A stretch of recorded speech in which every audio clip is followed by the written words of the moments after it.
É muito fácil você vir com o slogan assim, o Estado leigo, né, a separação entre Estado e Igreja. É muito fácil você falar isto. Mas acontece o seguinte, se você tem um Estado não religioso, o Estado não tem religião nenhuma, mas a sociedade tem, então o que o Estado tem que fazer? O Estado tem que seguir a religião da maioria, é óbvio. Ou então ele vai tentar impor a sua não religiosidade à sociedade, e aí isso já se transforma num combate religioso, um combate ateístico contra a sociedade. Então, o certo do Estado leigo é o seguinte, meu filho, você segue a religião da maioria e não enche o saco. Claro que você vai ter que resguardar os direitos dos minoritários. Qual é o direito que eles têm? Eles têm o direito de praticar e pregar a sua religião. Não têm o direito de que ela seja tratada como se fosse a religião da maioria. Porque senão qualquer sujeito fala, aqui fundei a religião do Satanás. E eu exijo que ela seja tratada em pé de igualdade. Não é isso? Então, inclusive, concorrendo, verbas públicas, verba de ministério, essa coisa toda. Então, é claro que, vamos dizer, o apoio do Estado deve ser dado proporcionalmente à representatividade da religião na sociedade, meu Deus do céu.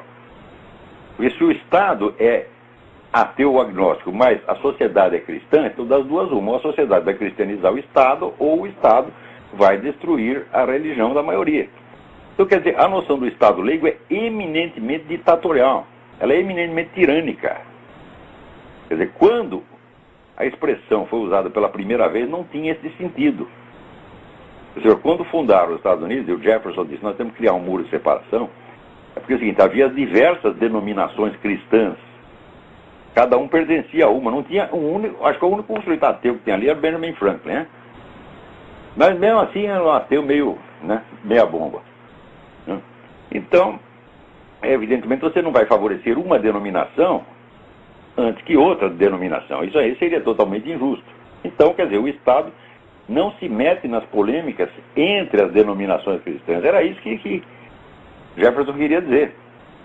Mas que o Estado era cristão, era obviamente cristão. Você lê o livro do Benjamin Morris, do caráter cristão das instituições americanas, que é um livro de 1000 páginas, ele documenta lá, está mais do que provado. Quer dizer, o Estado era leigo no sentido de ele não interferir nas disputas religiosas, mas não no sentido de ele pregar o ateísmo, proibir crucifixo, etc, etc, que aí é ateísmo militante. E ateísmo militante é luta religiosa, meu Deus do céu. Mais ainda, se você pegar todas as guerras religiosas que houve ao longo de toda a história humana, elas não mataram 1/100º do número de pessoas que a guerra do ateísmo contra a religião matou no século XX. Se você somar União Soviética e China, sem contar nem países satélites, nem México, né, etc, etc, etc, foram o quê? Foram 90 milhões de pessoas. Quer dizer, a guerra do ateísmo contra a religião, é claro que é guerra de religião. É guerra contra uma comunidade religiosa por ser religiosa.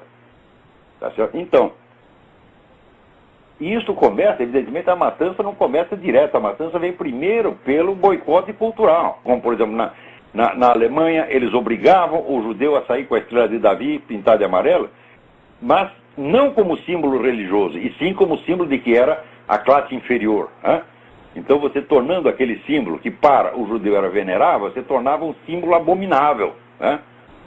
Tem o Estado o direito de tirar um símbolo religioso de qualquer lugar? Jamais! Principalmente se for da religião da maioria da sociedade.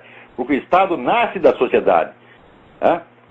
Veja, a sociedade brasileira existia muito antes de que existisse o Estado brasileiro, de que existisse a República Brasileira. Então, sobretudo, a ação da Igreja Católica na formação do Brasil antecedeu de muito a ação do Estado. Veja, durante 3 séculos, leia lá, capítulos de História Colonial do Capistrano de Abreu. Durante 3 séculos não tinha sequer uma administração colonial nessa porra. Estava só os jesuítas trabalhando para construir o Brasil, meu Deus do céu. Depois chegou o Estado, tardiamente, o Estado veio parar aqui. Por que a família real foi expulsa de Portugal? Não é porque tinha morrer de amores pelo Brasil, aqui não dava para continuar em Portugal, então vieram para cá e daí Dom João VI construiu o Estado brasileiro. Não que não tenha nenhum mérito em fazer isso, claro que tem. Sou o primeiro a reconhecer. Porém, que direito ele tem, vamos dizer, de usurpar a obra civilizadora que foi da igreja e para a qual ele não contribuiu em nada, porque o Estado português só queria dinheiro aqui. Só tomava dinheiro e ia gastar com besteira nos outros países da Europa. E não fizeram sequer uma administração colonial decente aqui, porra. Então, o Estado foi o último a entrar na história, tá entendendo? Então não tem direito algum. Quem manda no Estado é a sociedade. E se o Estado pretende moldar a sociedade à sua imagem e semelhança, então é um Estado totalitário e tem que ser derrubado, porra. Por exemplo, tem pessoas que chegam lá e têm a cara de pau de dizer: não, religião não tem nada a ver com política. Eu digo: me mostre uma sociedade que tenha sido assim, meu filho. Me mostre uma sociedade onde o Estado se constituiu, tá certo, sem ser em cima de um modelo religioso que o legitima e o orienta por dentro. Nunca houve. Ou você vai ter o Estado religioso, ou você vai ter um Estado antirreligioso. O Estado leigo, neutro, não existe. Isso é uma besteira, isso é uma mentira. O Estado leigo americano foi todo baseado no cristianismo. Tá aí o livro do Benjamin Morris, tá certo? Que é um livro de 800 páginas, que é um clássico, e mostra lá que o Estado americano foi todo concebido com base na Bíblia. Tá certo? O Estado soviético foi concebido na base antirreligiosa, na base da destruição da religião, tendo por objetivo fundamental a destruição da religião. O Estado neutro é impossível, isso é uma besteira, isso é gente que não examinou o problema. Que política não tem nada a ver com religião. A política não tem nada a ver com religião, o famoso muro de separação, isso é outro ideal abstrato. Falei: como é possível? Me diga como funcionaria uma sociedade, tá certo? Onde não há uma zona de interseção entre política e religião. Como funcionaria isso? Isso é materialmente inconcebível. Inconcebível. Por quê? Por exemplo, se existe num país uma religião majoritária, então essa religião majoritária fatalmente influenciará as eleições. O cara é protestante, ele vai votar nos candidatos protestantes. Ele é judeu, vai votar nos candidatos judeus. Ele é budista, vai votar nos candidatos budistas. Isso é a coisa mais óbvia do mundo.